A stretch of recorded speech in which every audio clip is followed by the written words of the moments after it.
দেশটা আমাদেরকেই তো গড়তে হবে না।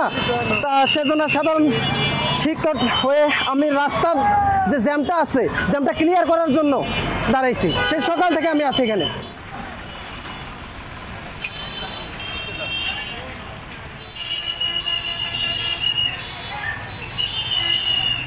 আমরা সাধারণ শিক্ষার্থী এবং বিভিন্ন সংগঠন থেকে আসছি।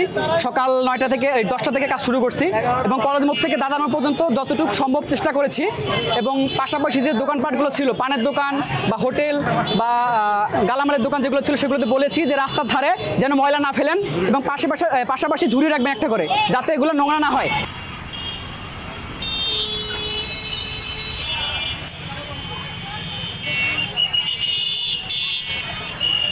আজকে আমরা সবাই মিলে এখানে একজোট হয়েছি আমাদের আশপাশ, কারণ গত দিনগুলোতে আমাদের এখানে পুরো বাংলাদেশে অনেক ভাঙচুর হয়েছে, এমনকি অনেক লুটপাট হয়েছে।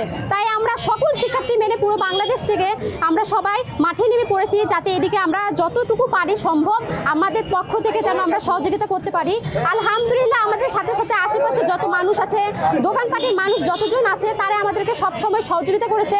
এমনকি আমাদের যতটুকু ঝাড়ু হোক, যাই হোক, সব দিক থেকে আমাদের হেল্প করছে এবং তারা কি আমাদের সব থেকে বেশি উৎসাহ করছে যে তোমরা এগিয়ে যাও, আমরা তোমাদের পাশে আছি। তাই আপনাদের থেকে একটাই অনুরোধ যে আজ থেকে আপনারা একটু শপথ করেন যে আমাদের বাংলাদেশটা একটু সুন্দর এবং পরিপাটি রাখার জন্য।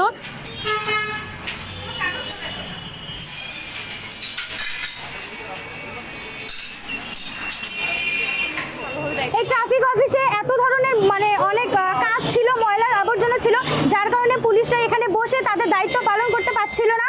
তো আমরা সব শিক্ষার্থীরা এসে আমরা এই জায়গাটা ভালোভাবে পরিষ্কার পরিচ্ছন্ন করলাম, যেন সব পুলিশরা আসে এখানে বসে এবং বাইরে তারা তাদের দায়িত্ব অনেক ভালোভাবে পালন করতে পারে। আমাদের যে দেশের যে কার্যক্রম, আমার সারা দেশে কার্যক্রম চলমান, সেই কার্যক্রমের ন্যায় আমাদের কুড়িগ্রাম শহরে আমরা সকল শিক্ষার্থীগণ এসে যত আবর্জনা ময়লা ছিল আমরা সকলেই পরিষ্কার করছি।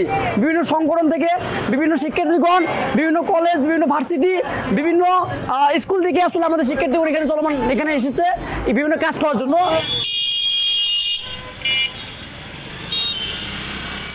ট্রাফিক আসলো, এখন তাদেরকে একটাই কথা বলবো, তারা যেন সঠিকভাবে তাদের দায়িত্বটা পালন করে, রাস্তাঘাটে যেন যানজট না থাকে।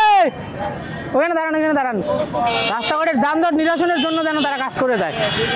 কোনো ধরনের রাজনৈতিক কোনো ধরনের দলের স্বার্থে তারা যেন কাজ না করে, আর তাদের প্রতি এটাই দাবি।